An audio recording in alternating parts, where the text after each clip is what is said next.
কাবা ঘরের গেলাফ ধরে কানলেও আপনি আমাকে যে মিথ্যা অপবাদটা দিয়েছেন এটা মাফ হবে না যতক্ষণ না আমি মাফ করছি। কথা কি বুঝতে পারছেন?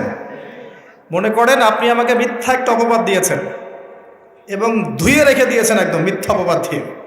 যতক্ষণ আমি আপনাকে মাফ না করছি, কাবা ঘরে গিয়ে গেলাফ ধরে কান্নাকাটি করলেও এই পাপ মাফ হবে না ইনশাআল্লাহ।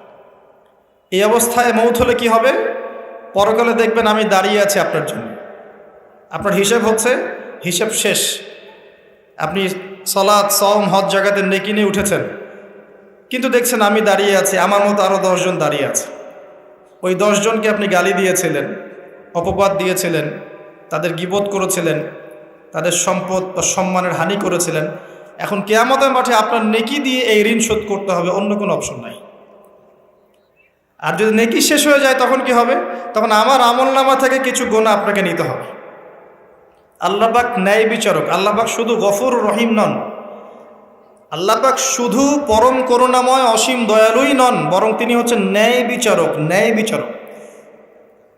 একজন ধর্ষক যদি বলে যে আল্লাহ পাক তো গফুর রহিম, আল্লাহ আমাকে মাফ করে দিতে পারেন, তাহলে যাকে ধর্ষণ করলো সে তার উপর জুলুম হবে না? আল্লাহ পাক যদি ধর্ষককে মাফ করে দেন, তাহলে যাকে ধর্ষণ করা হয়েছে ওর প্রতি জুলুম হবে না? কথা বুঝতে পারছেন না? মনে করেন আপনি নাউজুবিল্লাহ কারো সম্পদ আত্মসাৎ করেছেন, এখন আল্লাহ যদি আপনাকে মাফ করে দেন, তাহলে এই যে যার সম্পদ আপনি আত্মসাৎ করেছেন এর উপরে জুলুম করা হচ্ছে না? আল্লাহ পাক কি জুলুম করবেন? এক জাররা পরিমাণ করবেন না। কিয়ামতের মাঠে নেকি দিয়ে তার এই ঋণ শোধ করতে হবে, অথবা তার গোনা আপনার কাঁধে নিয়ে জাহান্নামের পথে যেতেও হতে পারে। আল্লাহ পাক হেফাজত করুন।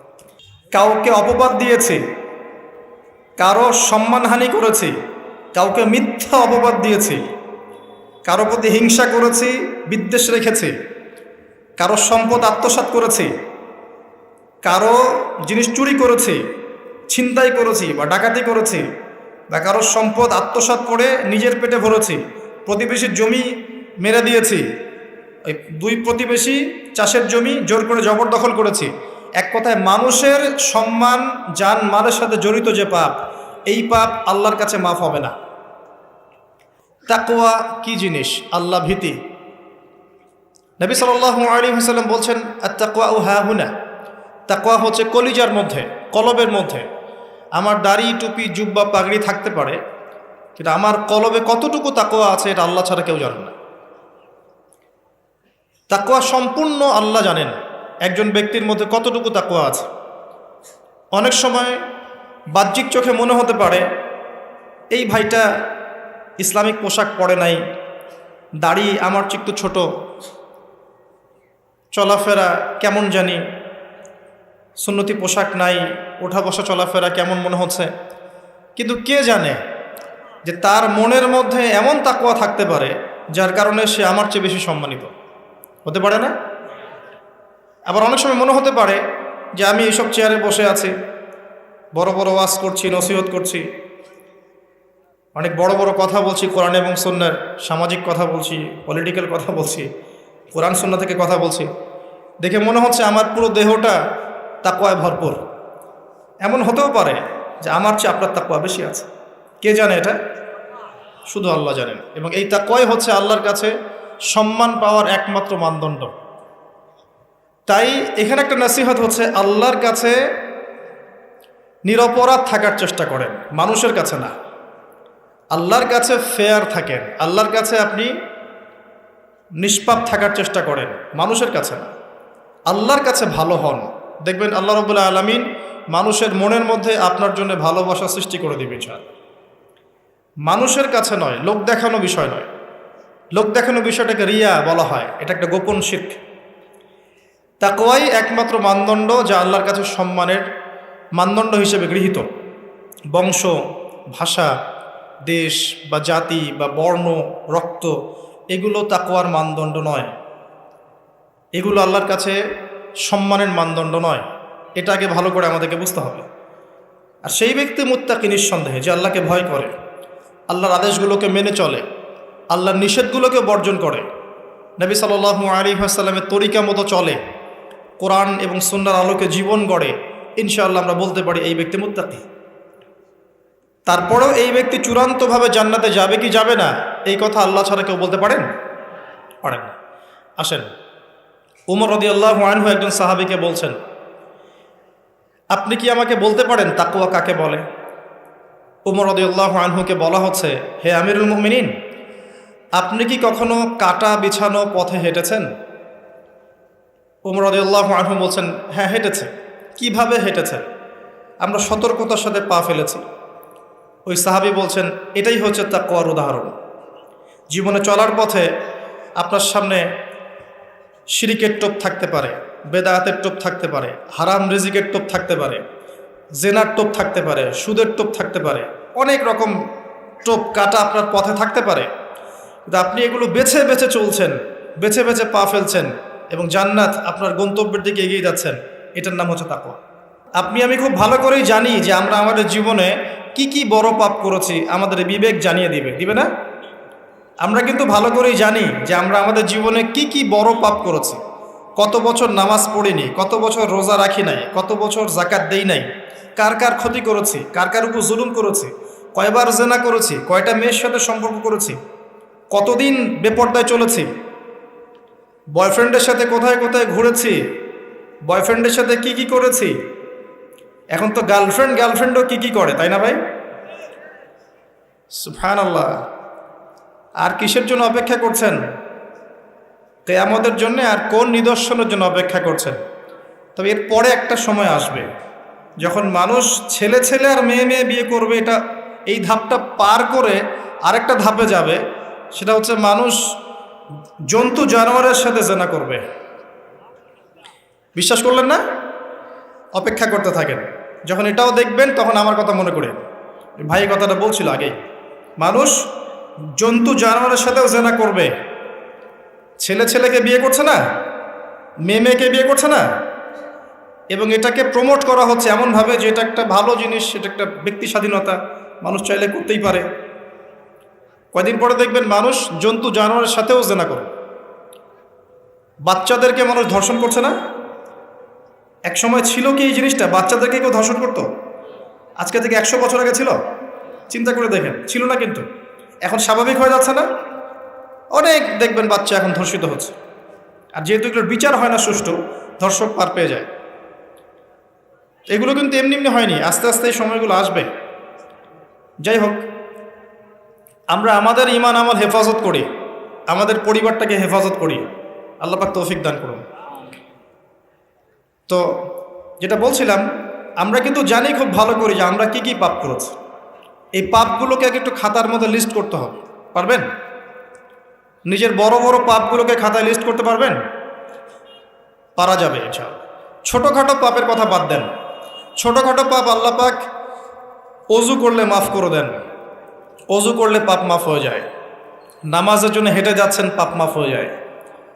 আপনি এই যে আপনার পায়ের মধ্যে একটা কাটা ফুটেছে, পাপ মাফ হয়ে গেছে। আপনি জ্বর আসছে, আপনার গোনা মাফ হয়ে যাচ্ছে। আপনি মুসাফা করছেন আমার সাথে, আপনার গোনা ঝরে যাচ্ছে, আমার গোনাও ঝরে যাচ্ছে। ছোটোখাটো পাপ মাফের অসংখ্য পদ্ধতি আছে, আল্লাহ পাক দিয়ে দিয়েছেন আমাদেরকে। কিন্তু কবিরা গুনাহ, বড় বড় কবিরা গুনাহ খাঁটি তওবা করা ছাড়া মাফ হবে না। আমি কি বুঝাতে পারছি? কবিরা গুনাহ খাঁটি তওবা না করলে মাফ হবে না। এই রমাজানে আমাদের কবিরা গুনার লিস্ট আমাদেরকে করতে হবে, নিজের আমলনামার লিস্ট নিজেকে করতে হবে। এবং রমাজানে রোজা রেখে সওমরত অবস্থায় আল্লাহকে বলতে হবে, আল্লাহ আমি অমুক পাপ করেছিলাম, আমাকে মাফ করে দাও। আল্লাহ আমি অমুক পাপ করেছি, আমাকে মাফ করে দাও। আল্লাহ আমি অমুক পাপ করেছি, আমাকে মাফ করে দাও। পারা যাবে ইনশাল্লাহ? আল্লাহর জন্য এক মুহূর্তের ব্যাপার। আল্লাহ পাক আপনার সমস্ত পাপকে নেকি দিয়ে পরিবর্তন করে দিবেন ইনশাআল্লাহ, যদি মুখলেসভাবে আপনি তওবা করতে পারেন। আরেকটা বিষয় থেকে যায়, সেটা হলো মানুষের সাথে জড়িত হক। অনেক সময় দেখা যায় কাউকে গালি দিয়েছি, এই জন্যে সবসময় সতর্ক থাকবেন আপনার যারা, যেন মানুষের হক নষ্ট না হয়। মানুষ আপনাকে গালি দেখ, থাপ্পড় মারুক, জমি আত্মসাৎ করে ফেলুক, হক নষ্ট করুক, কি করে করুক, আপনি তারটা করতে চান না। যারা করছে আপনি লাভবান। আপনি কেমন করে লাভবান? আপনি অসংখ্য নেকি পাচ্ছেন, আপনি জানছেনও না। যেই আপনার বিরুদ্ধে মনে করেন আপনি নিষ্পাপ, আপনি মাজলুম, আপনি কোনো অন্যায় করেন নাই, আপনার বিরুদ্ধে জুলুম করা হচ্ছে, অপবাদ দেওয়া হচ্ছে, আপনাকে আন্ডারএস্টিমেট করা হচ্ছে, ইত্যাদি ইত্যাদি। আপনি বসে বসে নেকি পাচ্ছেন, বসে বসে নেকি পাচ্ছেন, এবং পরকালে কিয়ামতের মাঠে উঠে দেখবেন অসংখ্য নেকি অটোমেটিক আপনার আমলনামে চলে আসবে। তখন তারা আফসোস করবে দুনিয়াতে এই কাজগুলো না করে ভালো কিছু করলে ভালো হতো। যাই হোক, মানুষের সাথে জড়িত পাপ আল্লাহর কাছে মাফ হবে না। এই কারণে এই রমজান মাসে ওই লিস্টের মধ্যে থাকবে আমি কার কার ক্ষতি করেছি, থাকবেই। কিন্তু যতটুকু মনে পড়ে লিখে ফেলবেন, সুযোগ থাকলে সেটা ফেরত দিয়ে দিবেন। যদি সুযোগ না থাকে ক্ষমা চেয়ে নেবেন, যদি সেই সুযোগও না থাকে তার পরিবারের কাছে ক্ষমা চেয়ে নেবেন, যদি সেই সুযোগও না থাকে তার পক্ষ থেকে সৎকা করে দিয়ে পারা যাবে ইনশাল্লাহ। সেই সুযোগও নাই, তাহলে হাতটা তুলে তার জন্য দোয়া করবেন, আল্লাহ আমি আমার অমুক ভাইকে মিথ্যা অপবাদ দিয়েছিলাম, আল্লাহ তুমি তাকে মাফ করে দিও। আশা করা যায় আপনার গুনাহ আল্লাহ মাফ করে দিবেন ইনশাআল্লাহ। আসুন, রমজানের প্রথম কাজ এইটা, গুনার লিস্ট করা। একটু ধৈর্য ধরে বসেন, আমি অনেক ক্লান্ত, অনেক লম্বা সফর করে আসছি, এই জন্য আস্তে আস্তে কথা বলছি আর কি। তবে ইনশাআল্লাহ আজকে আমরা রমজানটাকে কিভাবে কাটাবো এবং কোরআনময় করে কিভাবে কাটাবো কিছু উপকারী কথা আপনাকে বলবো ইনশাআল্লাহ তাআলা। আল্লাহ পাক আমাদেরকে আমল করার তৌফিক দান করুন। প্রথম কাজ পাপের লিস্ট করা, তারপরের কাজ হচ্ছে তওবা করা। রমজানে আমরা তওবা করব যে আল্লাহ পাক আমি দুনিয়াতে যত পাপ করেছি, জানা অজানা, ছোট বড়, প্রকাশ্য গোপন, যত পাপ করেছি, যা আমি জানি যা আমি জানি না, যা তুমি আমার চেয়ে ভালো জানো, আল্লাহ মাফ করে দাও। পারা যাবে ইনশাআল্লাহ? খালি বলতে হবে আস্তাগফিরুল্লাহাল্লাযী লা ইলাহা ইল্লা হুয়াল হাইয়ুল কাইয়্যুম ওয়া আতুবু ইলাইহি, এটা পড়বেন। অথবা আল্লাহুম্মা আনতা রাব্বী লা ইলাহা ইল্লা আনতা খালাকতানি আনা আবদুক ওয়া আনা আলা আহদিক ওয়া ওয়া'দিকা মাস্তাতা'ত আউযু বিকা মিন শাররি মা সানা'ত আবুউ লাক বিনি'মাতিকা আলাইয়া ওয়া আবুউ বিযানবি ফাগফিরলি ফাইন্নাহু লা ইয়াগফিরু যুনুবা ইল্লা আনতা। পারা যাবে ইনশাআল্লাহ? হিসনুল মুসলিম, গুগল প্লে স্টোরে যান, একটা অ্যাপস আছে হিসনুল মুসলিম, একটা বই আছে, এটা কিনেন, সমস্ত দোয়া এখানে দেয়া আছে, দেখবেন আর পড়বেন, পকেটের মধ্যে রাখবেন, দেখবেন, পড়বেন। পড়া যাবে ইনশাআল্লাহ? ইনশাআল্লাহ। এরপরে তওবার পরে কি? তওবার পরে রমজান মাসের বাজার আগে করব। এখন শাবান মাস চলছে, হাতে যতটুকু টাকা পয়সা আছে বা জমানো কিছু টাকা তো আছে, এখান থেকে আপনি রমজান মাসের বাজার করবেন। রমজান মাসে আপনি বেশি বেশি বাজারে যাবেন না, ওই মাসে যেটা আর্ন করবেন সেটা জমিয়ে রাখবেন, সমস্যা নাই। সম্ভব হলে ঈদের যে কাপড় চোপড় লাগে, আপনার স্ত্রীর জন্য এক সেট, আপনার বাচ্চার জন্য এক সেট, আপনার এক সেট, নতুন কাপড় পরা সুন্নত, এবং আমরা সবাই নতুন কাপড় পরার চেষ্টা করবো ইনশাআল্লাহ। যাদের নতুন কাপড় নাই তাদেরকে কাপড় দেওয়ার চেষ্টা করবো ইনশাআল্লাহ। এটাও কিনে রাখতে পারেন আগে ভাগেই। রমজান মাসে আপনি বাজারে সময় দিবেন না, দুনিয়ার কাজে বেশি ব্যস্ত হবেন, এটা একটা টার্গেট। এরপর আপনি রমজান মাসে একটা প্রজেক্ট হাতে নেবেন যে আমার মতো বহু মুসলিম সমাজে আছে যাদের পুরো মাস চলার মতো টাকা পয়সা নাই, আছে না? সামাজিকভাবে হোক, মাদ্রাসার উদ্যোগে হোক বা রাষ্ট্রীয়ভাবে হোক, যেভাবে হোক, এই গরিব মানুষদের লিস্ট করে বাসায় বাসায় অন্তত এক মাসের বাজার খরচ পৌঁছে দেওয়ার চেষ্টা করতে হবে। পারবেন? পারবেন না? এক মাসের বাজার কত টাকা লাগে? 2000, 3000, নিত্য প্রয়োজনীয় কথা বলছি, সব তো দিতে পারবেন না। 2-3 হাজার, 4000, এর মধ্যে সে চাল পাবে, ডাল পাবে, ছোলা বুট পাবে, তেল পাবে। বাই দ্য ওয়ে, তেলের দাম যে এখন কত আমি তো জানি না, আমি অবশ্য বাজারে যাই না, আমি জানি না দাম কত।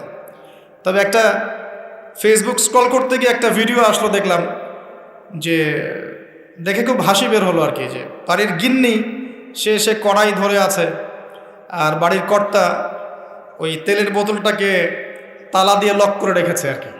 তো গিন্নি এসে বলছে আজকে রান্না করবো, তেল দাও। সে উঠে লক খুলে যে কৌটাটা আছে, যে কৌটার মুখটাতে এক কর্ক তেল ঢেলে এই আপনার কড়াইতে দিল, যে এটা দিয়ে আজকে চালাও। তো আল্লাহ পাক আমাদের এক শ্রেণীর অসৎ ব্যবসায়ীদেরকে হেদায়েত করুক, যারা কৃত্রিম সংকট তৈরি করে জিনিসপত্রের দাম বাড়ায়। আল্লাহ পাক এদেরকে হেদায়েত করুক। কঠিন শাস্তির আওতায় আনা উচিত। যদি এটা ওমর রাদিয়াল্লাহু আনহুর শাসন হতো, দেখতেন শাস্তি কাকে বলে, প্রকাশ্যে শাস্তি দিত তারা। যদি এটা ওমর রাদিয়াল্লাহু আনহুর যুগ হতো, তাহলে দেখতেন শাস্তি কাকে বলে। ওমর ইবনুল খাত্তাব রাদিয়াল্লাহু আনহুর একজন ছেলে একটা অন্যায় করেছিল, সম্ভবত তিনি মদ পান করেছিলেন, সম্ভবত। কাজী দোররা দিচ্ছে 80 বেত্রাঘাত। দৌড়া আস্তে আস্তে দিয়েছে, আমিরুল মুমিনের ছেলে, জোরে মারা যাবে না। ওমর রাদিয়াল্লাহু আনহু নিজে উঠে গিয়ে সেই দৌড়া হাতে নিয়ে নিজে পিটানো শুরু করলেন। দৌড়া মারা শেষ হওয়ার আগেই ছেলে ডেড, স্পট ডেড। কথা কি বুঝতে পারছেন? এবার ছেলেকে দাফন করলেন। দাফন করে বাকি দৌড়া যে কয়টা বাকি ছিল, এই বাকি দৌড়াগুলো তার কবরের উপরে মারছে। মারার পরে আল্লাহকে বলছে, আল্লাহ আমাকে মাফ করে দিও, হয়তো আমি ন্যায় বিচার করতে পারলাম না। আমি কি বুঝাতে পারছি ভাই? এটা তার শাসন। এরকম শাসন আবার আসবে ইনশাআল্লাহ। মনে করবেন না যে আসবে না। যা দেখছেন সব কিছু থাকবে না, এগুলোর কিছুই থাকবে না। যেটা বলছি, বাজার করে ফেলেন এবং প্রজেক্ট নেবেন। যারা দরিদ্র দুস্থ, এদের পরিবারে আমরা পার পরিবার একটা করে প্যাকেজ পাঠিয়ে দেব, যেখানে নিত্য প্রয়োজনীয় দ্রব্য থাকবে। তারাও যেন রমজান মাসে খেয়ে পরে বাঁচতে পারে। পারা যাবে ইনশাআল্লাহ? চেষ্টা করেন, আল্লাহ পাক আপনার রিজিকে বরকত দিবে ইনশাআল্লাহ। একটা হাদিসে আছে যে বান্দা যতক্ষণ অন্য ভাইয়ের সাহায্যে থাকে, আল্লাহ ততক্ষণ ওই বান্দার সাহায্যে থাকে। আর একজন মুসলিম ভাইয়ের প্রয়োজন পূরণ করতে যাওয়া, খালি হেঁটে হেঁটে যাওয়া, এটা মসজিদে নববীতে বসে 12 বছর ইতিকাফ করার চেয়ে বেশি নেকির কাজ। এগুলো আমরা হয়তো বুঝি না, মনে করি তার সাথে যাব, আমার তো সময় নষ্ট হচ্ছে। আপনি 12 বছর ইতিকাফের নেকি পাচ্ছেন, তাও যে কোনো মসজিদে না, নববী মসজিদে। সুবহানাল্লাহ। রমজানে আর কি করবেন? কম খাবেন, সেহরি আর ইফতারে বেশি খাবেন না, এবং 2টা তরকারি দিয়ে যদি খাবার হয়ে যায়, 10টা তরকারি করার কোনো দরকার নেই। আপনিও দুনিয়ার কাছে বেশি ব্যস্ত হবেন না, বাড়ির মা বোনদেরকেও ব্যস্ত রাখবেন না, তাদেরকেও দিন শেখার সুযোগ দিবেন। রমজান মাসে তারা অল্প রান্না করবে, একবার রান্না করবে, 3 বেলা খেয়ে নেবেন গরম করে।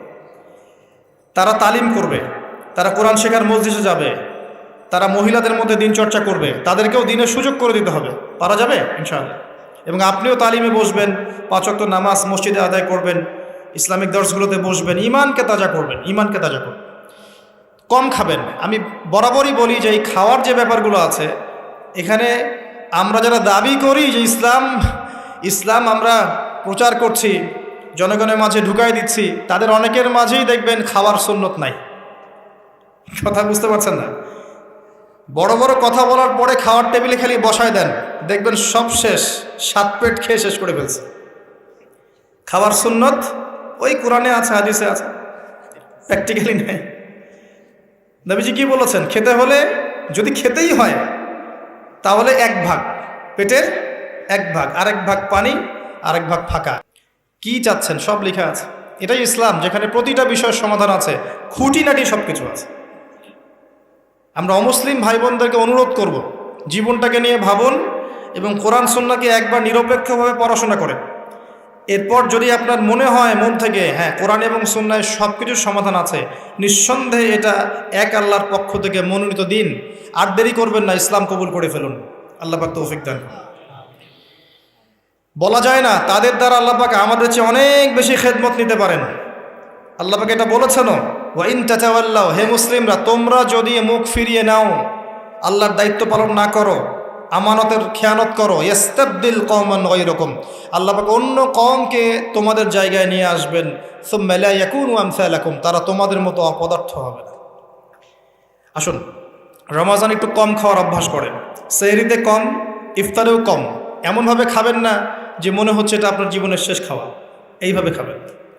এবার সম রেখেছেন, সম রাখা অবস্থায় 5 ওয়াক্ত নামাজ জামাতে পড়তে হবে, প্রথম টার্গেট। পারা যাবে ইনশাআল্লাহ? 5 ওয়াক্ত নামাজ জামাতে পড়ব। সরকার বাধা দিবে? প্রশাসন বাধা দিবে? আপনার পরাশক্তির আপনাকে বোম মারবে? কিচ্ছু হবে না। আপনি আপনার দিন পালন করবেন। লাকুম দীনুকুম ওয়ালিয়া দিন, তোমাদের দিন তোমাদের, আমার দিন আমার। আপনি 5 ওয়াক্ত সালাত মসজিদে পড়ার চেষ্টা করবেন ইনশাআল্লাহ তাআলা। আর নামাজ পড়বেন রাসূল সাল্লাল্লাহু আলাইহি ওয়াসাল্লামের তরিকা মোতাবেক, তাড়াহুড়া করে 3G 4G নামাজ, রিল্যাক্সে নামাজ পড়বেন। ঠিক আছে ইনশাআল্লাহ? আসেন, রোজা রেখে আর কি করবেন? বেশি থেকে বেশি আল্লাহর জিকির করবেন। সুবহানাল্লাহ, আলহামদুলিল্লাহ, লা ইলাহা ইল্লাল্লাহ, আল্লাহু আকবার, সুবহানাল্লাহি ওয়া বিহামদিহি, সুবহানাল্লাহিল আযীম, লা ইলাহা ইল্লাল্লাহ ওয়াহদাহু লা শারীকা লাহ, লাহুল মুলকু ওয়া লাহুল হামদু ওয়া হুয়া আলা কুল্লি শাইইন কাদির, লা হাওলা ওয়া লা কুওয়াতা ইল্লা বিল্লাহ ইত্যাদি। যত জিকির আছে বেশি থেকে বেশি করবেন। মানুষের সাথে কথা কম বলবেন। অহেতুক চায়ের দোকানে আড্ডা পিটাবেন না, অহেতুক পাবজি নিয়ে পড়ে থাকবেন না, অহেতুক ফেসবুকে স্ক্রল করে সময় নষ্ট করবেন না, অহেতুক ইউটিউবে পড়ে থাকবেন না।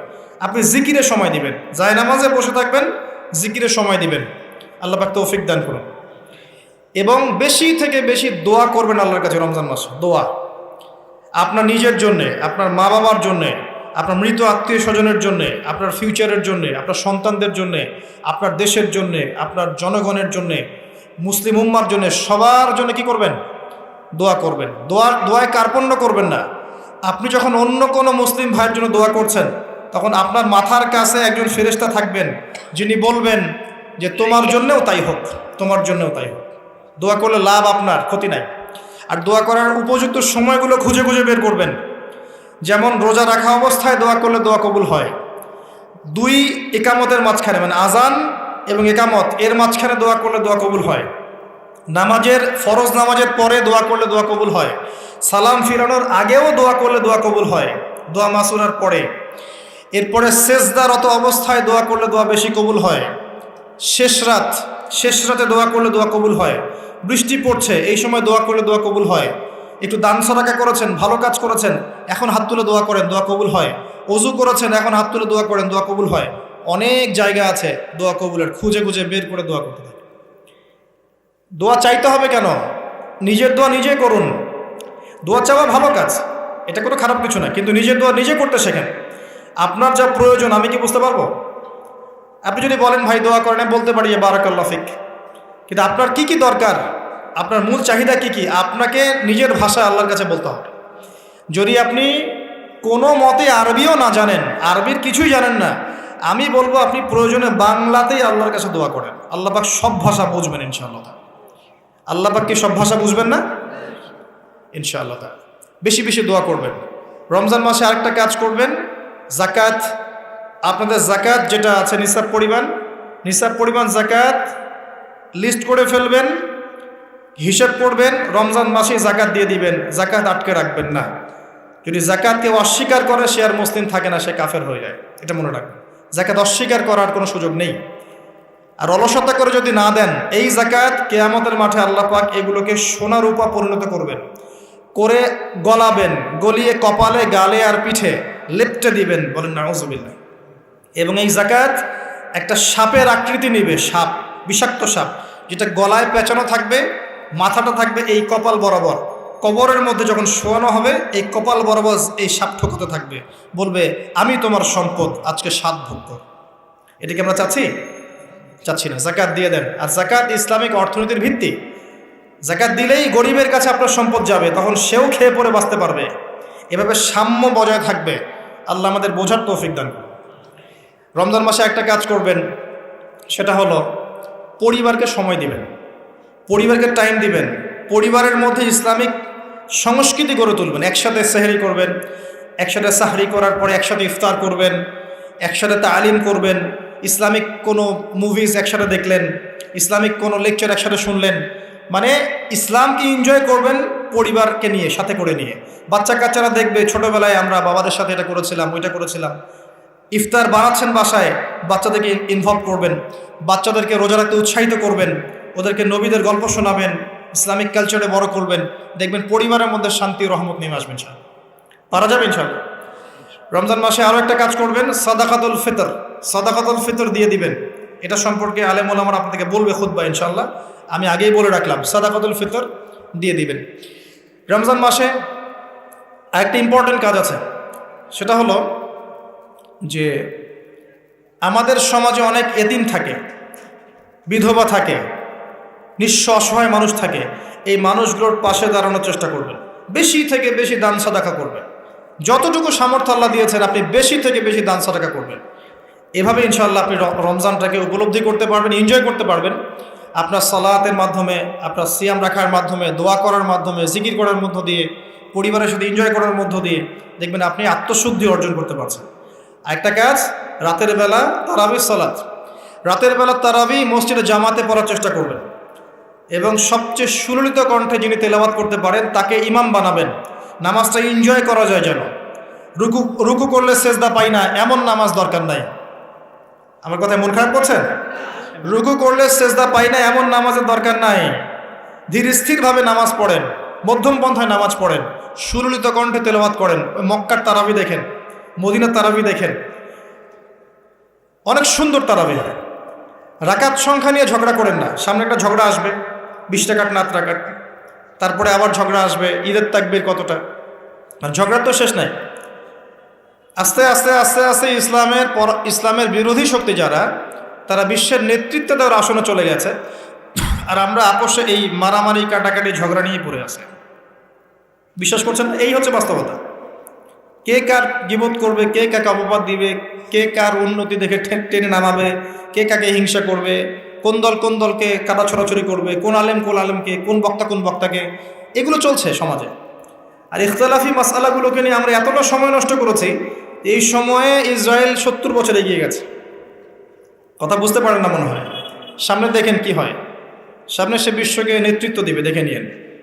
ও মুসলিমদের নাকের ডগার উপর বসে সারা বিশ্বকে নেতৃত্ব দিবে, মুসলিমরা কিচ্ছু করতে পারবে না যতক্ষণ না ইমাম মাহদি আসছেন, তার আগ পর্যন্ত না। ইল্লা মাশাআল্লাহ, ইল্লা মাশাআল্লাহ। যদি আল্লাহ পাক কিছু বান্দাকে খাস করে নেন সেটা আলাদা বিষয়। মানে এখনও এই পৃথিবীতে এমন কিছু বান্দা আছে যারা কশ্চিনকালেও জালেমের সামনে মাথা নত করবে না, যারা হকের উপর থাকবে, যারা ইসলামের বিরোধী শক্তিকে ছাড় দিবে না, এমন বান্দাও পৃথিবীতে আছে। তাদের কথা ভিন্ন। বেশিরভাগ মুসলিমই লাহুম কুলুবুন লা ইয়াফকাহুনা বিহা, এরকম পর্যায়ে পড়ছে। হৃদয় আছে, উপলব্ধি করে না, চোখ আছে দেখে না, কান আছে শোনে না। এগুলোর ইখতিলাফ বাদ দিয়ে আপনি স্থিরভাবে নামাজের রাকাত সংখ্যা না, আপনি কোয়ালিটি বাড়াবেন। নামাজটা কত সুন্দর হচ্ছে, এটা একটা ফ্যাক্ট। এবং তারাবির নামাজটাকে এনজয় করেন। খতম হবে কোরআন, আমরা কোরআনকে এনজয় করবো ইনশাআল্লাহ। এরপরেও শেষ রাত্রে আপনি চেষ্টা করেন নিজে ওঠার জন্য, পরিবারের লোকজনকে ওঠানো, আসো 2 রাকাত নামাজ পড়ি, আসো 4 রাকাত নামাজ পড়ি। সেহরি করার 1 ঘন্টা আগে ওঠা যাবে না? সেহরি করার 1 ঘন্টা আগে উঠলেই কিন্তু আমি মিনিমাম 5-6 রাকাত, 8 রাকাত, 10 রাকাত নামাজ পড়তে পারবো। 2 রাকাত তো পারবো কমসে কম। 2 রাকাত পড়ে একটু তাসবিহ তাহলিল করে, একটু কোরআন তেলাওয়াত করে আল্লাহর কাছে হাত তুলে দোয়া করা যাবে না? ওই সময় আল্লাহ পাক প্রথম আসমানে নেমে আসেন, সুবহানাল্লাহ। এসে বলেন, কে আমাকে ডাকবে, আমি তার ডাকে সাড়া দিব।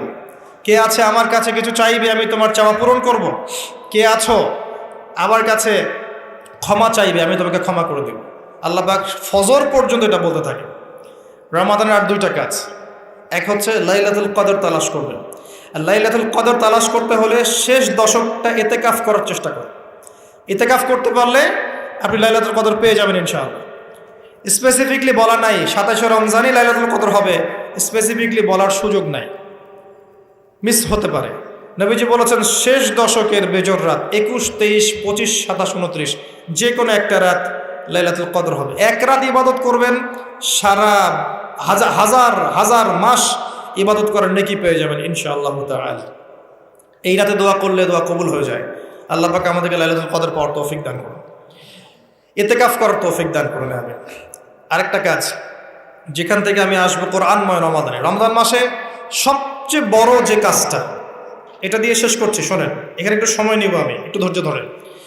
রমজান মাসের সবচেয়ে বড় কাজ এবং রমজান মাস যে কারণে মহামান্বিত বা মহিমান্বিত, শব্দটা হয়তো আমি ভুল বলেছি, তো সেটা হচ্ছে আল কোরআনুল কারীম। রমজান মাস সেই মাস যেই মাসে কোরআন নাজিল করা হয়েছে। কি কারণে রমজান মাসে এত ফজিলতময়? প্রশ্নটা কি একটা যৌক্তিক প্রশ্ন না? শাবান মাসে কেন এত কিছু নয়? রজব মাসে নয় কেন? রমজান মাসেই কেন? উত্তর একটা উত্তর, যে শাহরু রমাদানাল্লাযী উনজিলা ফীহিল কোরআন।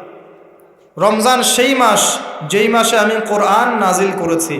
কি জন্য নাজিল করেছেন আল্লাহ পাক? হুদাল লিন্নাস, এটা মানব জাতির জন্য হেদায়েত, ওয়া বাইয়িনাতিন মিনাল হুদা, এবং এটা সুস্পষ্ট একটা প্রমাণ, ওয়াল ফুরকান, এবং সত্য মিথ্যার মানদণ্ড, ইলা আখিরিল আয়া।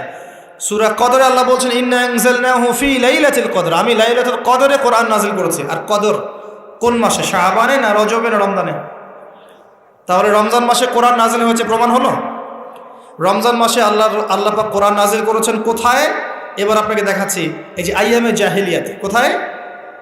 আইয়ামে জাহেলিয়াতে, যখন একটা যুগের মধ্যে শিরক আছে, সুদ আছে, ঘরে ঘরে শিরক, ঘরে ঘরে সুদ, ঘরে ঘরে মাদক, ঘরে ঘরে মেয়েদের অবমাননা এবং গোত্রীয় হানাহানি, কাটাকাটি, মারামারি, জেনা, ব্যভিচার ভর্তি একটা সমাজের মধ্যে।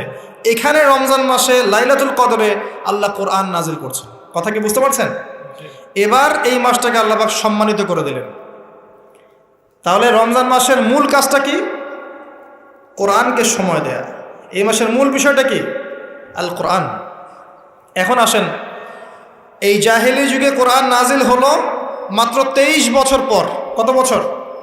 মাত্র 23 বছর কোরআন অনুযায়ী চলার পরে দেখা গেল ওই জাহেলি যুগের মধ্যে কোনো শিরক নাই, ওই জাহেলি যুগের মধ্যে কোনো সুদ নাই, ওই জাহেলি যুগের মধ্যে কোনো নারীর অবমাননা নাই, ওই জাহেলি যুগের মধ্যে কোনো রকমের মাদক নাই, এই জাহেলি যুগের মধ্যে, ওই জাহেলি যুগের কোনো গোত্রীয় হানাহানি নাই, সবাই ভাই ভাই হয়ে গেছে।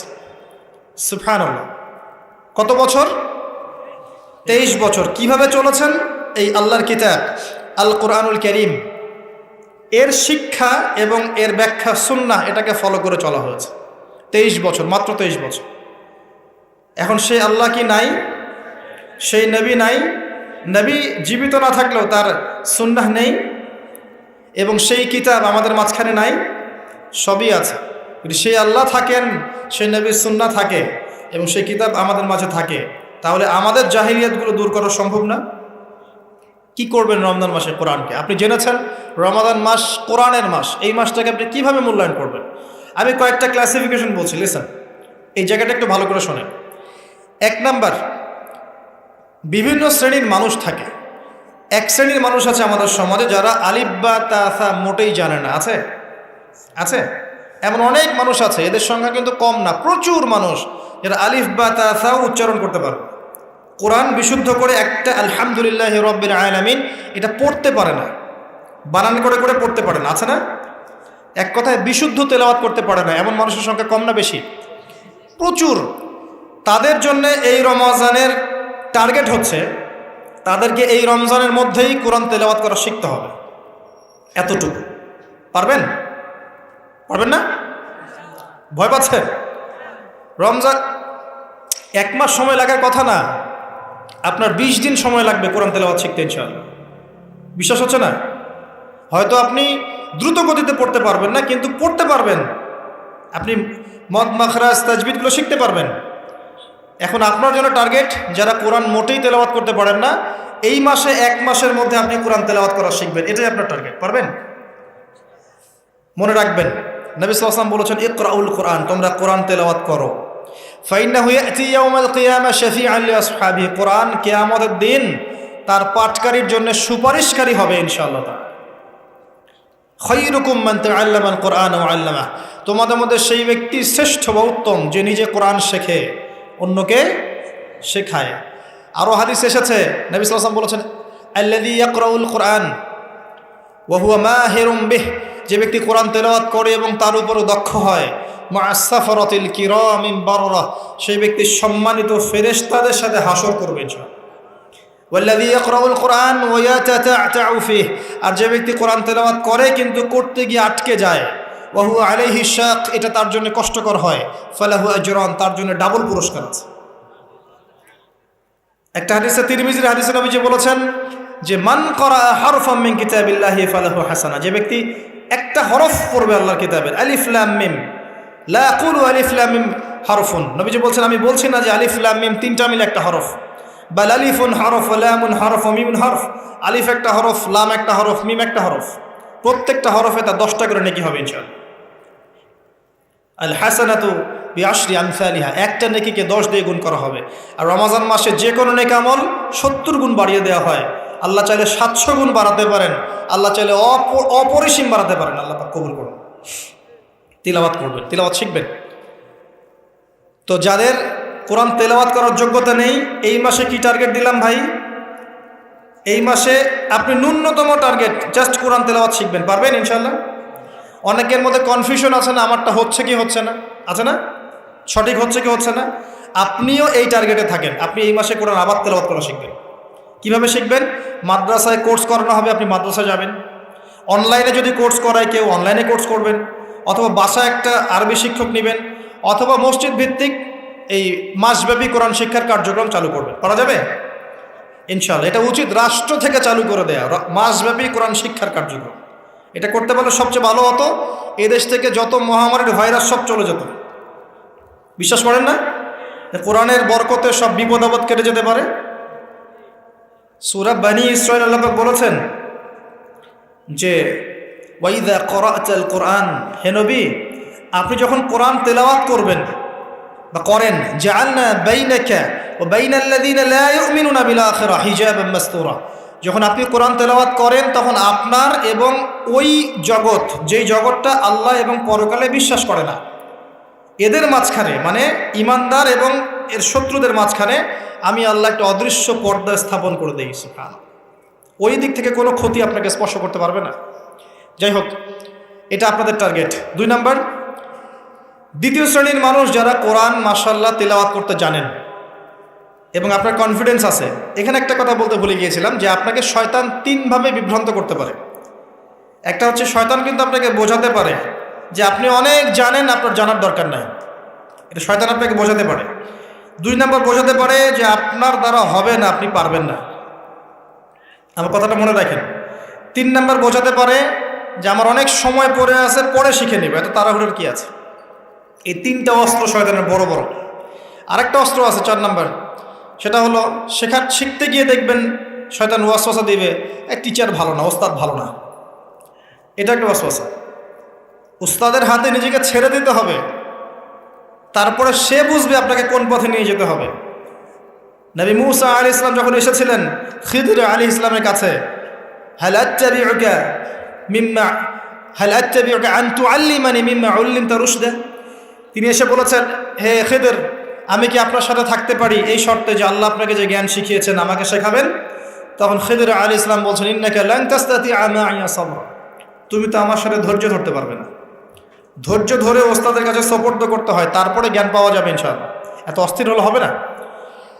2 নম্বর শ্রেণী যারা পড়তে পারেন তাদের জন্য নসিহত হচ্ছে, এই রমজান মাসে আপনার টার্গেট এই কিতাব আপনি একবার খতম করবেন, একবার অনলি। পারবেন?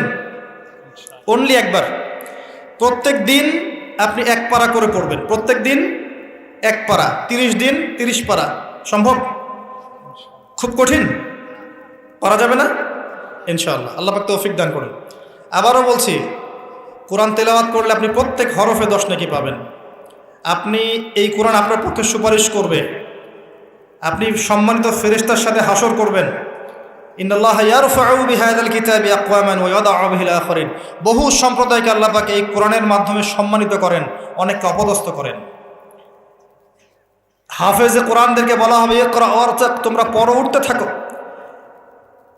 ফাইন্না মানজিলাতাক, তোমার আসন হবে, মঞ্জিল হবে, ইলা আখিরি আয়াতিন তাকরাউহা, তুমি যেখানে তেলাওয়াত করা থামবে সেখানে জান্নাতে ওই উচ্চ আসনে তোমাকে বসানো হবে। কেউ যদি 500টা আয়াত পড়ে 500 তলা বাড়ি দেওয়া হবে জান্নাতে। কেউ যদি 1000 আয়াত পড়তে পারে 1000 তলা বাড়ি দেওয়া হবে জান্নাতে ইনশাআল্লাহ তাআলা।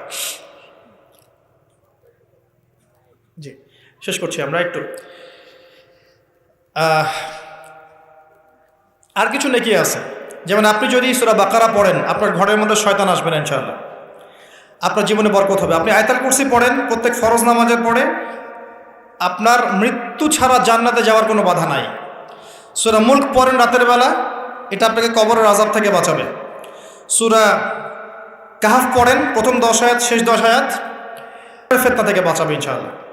সূরা ইয়াসিন পড়েন, আপনার হাজত পূর্ণ হয়ে যেতে পারে ইনশাআল্লাহ তাআলা। আপনি সূরা বাকারার শেষের আয়াতগুলো পড়েন 3টা আয়াত, সারা রাত নফল নামাজের নেকি পাবেন। অনেক ফজিলত, এটা বলে শেষ করতে পারবো না, আমি গুটিয়ে নিচ্ছি। যারা কোরআন তেলাওয়াত করতে পারেন তাদের জন্য কোরআনময় রমাদান হচ্ছে, আপনারা কোরআন এক পারা করে পার ডে পড়বেন, একবার খতম দিবেন। পারা যাবে? আল্লাহ পাক তৌফিক দান করুন। 3 নম্বর, তারা যারা হাফেজে কোরআন তাদের টাস্ক হচ্ছে এই কোরআন রমাজান মাসে পুরোটা আবার হিফসের চর্চা করবেন। অনেক সময় ইয়াদদাশ কমে যায় না, অনেকে আবার ভুলে যায় না। হাফেজদের প্রতি নসিহত হচ্ছে এই মাসে আপনি পুরো কোরআনটাকে আবার রিগেইন করবেন, রিভাইজ করবেন, চর্চা করবেন, আবার আগের জায়গায় ফিরিয়ে নিয়ে আসবেন। পারবেন ইনশাআল্লাহ? আল্লাহ তৌফিক দান করবেন। এবং সম্ভব হলে তারাবির নামাজ পড়ান। যারা তারাবির নামাজ পড়ায় তারা সৌভাগ্যবান, তারা পুরো কোরআনটা হিফজ করার সুযোগটা পেয়ে যায়। আল্লাহ পাক তাদেরকে তৌফিক দান করুন। এখানে একটা কথা বলবো আমি 1 মিনিটে, যে ইমাম খতিব মুয়াজ্জিন যারা আছেন তাদের ভালো ভাতার ব্যবস্থা করবেন। তাদের পরিবারের ভরণ পোষণের জন্য ভালো অঙ্কের ভাতার ব্যবস্থা করবেন। সব কিছুর দাম বাড়বে, তাদের ভাতা বাড়বে না, এটা হতে পারে না। তাদের পক্ষে যদি কথা বলার কেউ না থাকে, আমি কথা বলছি তাদের জন্যে আপনি ভালো অঙ্কের ভাতার ব্যবস্থা করবেন। তাদেরকে যেন পরিবার নিয়ে টেনশন করতে না হয়। নামাজ পড়াবেন, তারাবি পড়াবেন, খুতবা দিবেন, দিনের প্রচার করবেন, আপনি তার পরিবারের দায়িত্ব নিয়ে নেবেন। পারবেন? এটা করতে না পারলে তো আল কোরআন আলো ঘরে ঘরে জ্বলবে না। কোরআনওয়ালা মানুষের যদি সমস্যায় থাকে, তাহলে কোরআনের কথা কে বলবে? কে নামাজ পড়াবে আর কে আপনাকে তারাবি পড়াবে? তারা অনেক মাজলুম এবং অসহায়, তারা মুখ ফুটে অনেক কথা বলতে পারে না, তাদের পক্ষে কথা বলার মানুষ খুব কম। তাদেরকে ভালো অঙ্কের অনারিয়ামের ব্যবস্থা করবেন, এটা করা উচিত আমাদের সবার। একটি ইমামের বেতন 5,000 10,000 টাকা, কীভাবে সংসার চলবে? সংসার চলতে পারে না। আল্লাহ পাক তাদেরকে প্রশস্ত রিজিকের ব্যবস্থা করুন, আমিন। আমাদের মানসিকতা পরিবর্তন করুন, আমিন। হাফেজ কোরআনদের জন্য এই টাস্ক, আপনারা পুরো কোরআন হিফজ করবেন, চর্চা করবেন এই রমজান মাসে। তারপরে আর 2-3টা বলে শেষ করছি। যারা কোরআন আমরা অর্থ জানি, টুকটাক অর্থ জানি, আমাদের কাজ হচ্ছে এই রমজান মাসে কোরআনের ব্যাকরণগুলোকে ঝালাই করা, আরবি ভাষাটাকে একটু ঝালাই করা, এবং বিশুদ্ধ তাফসিরকে নিয়ে পুরো কোরআন A to Z পুরো কোরআন 1 মাসের মধ্যে অর্থসহ পড়া। পারবো ইনশাল্লাহ? যারা আমরা অর্থসহ পড়তে আগ্রহী বা টুকটাক আরবি ব্যাকরণ ভাষা জানি, তাদের উপর দায়িত্ব হচ্ছে এই রমজান মাসে পুরো কোরআনটা অর্থসহ পড়ার চেষ্টা করা। আল্লাহ পাক আমাকে আপনাদের সবাইকে তৌফিক দান করুন। এখানে আমি একটা সহজ কথা বলছি, শোনেন। আল কোরআনুল কারীমের মধ্যে 600টা পৃষ্ঠা আছে। কয়টা পৃষ্ঠা? এই কিতাবের মধ্যে 600 পৃষ্ঠা আছে। প্রত্যেক 20 পৃষ্ঠায় একটা করে পারা শেষ হয়, এবং প্রত্যেকটা পৃষ্ঠায় আপনি 15টা করে লাইন পাবেন। 15টা করে লাইন পাবেন। প্রত্যেকটা লাইনে আপনি গড়ে 9টা করে শব্দ পাবেন। 9টা শব্দ। কোন লাইনে 10টা থাকতে পারে, কোন লাইনে 8টা থাকতে পারে। গড়ে 10টা শব্দ, 9টা শব্দ থাকবে। এবং এক পৃষ্ঠায় 135 থেকে 140টা শব্দ থাকে। কথা কি বুঝতে পারছেন? এভাবে হিসাব করলে দেখা যায় যে এই 600 পৃষ্ঠার কিতাবের মধ্যে সব মিলিয়ে শব্দ আছে 77,800টা। কতটা? 77,800টা, অ্যাপ্রক্সিমেটলি 78,000 শব্দ।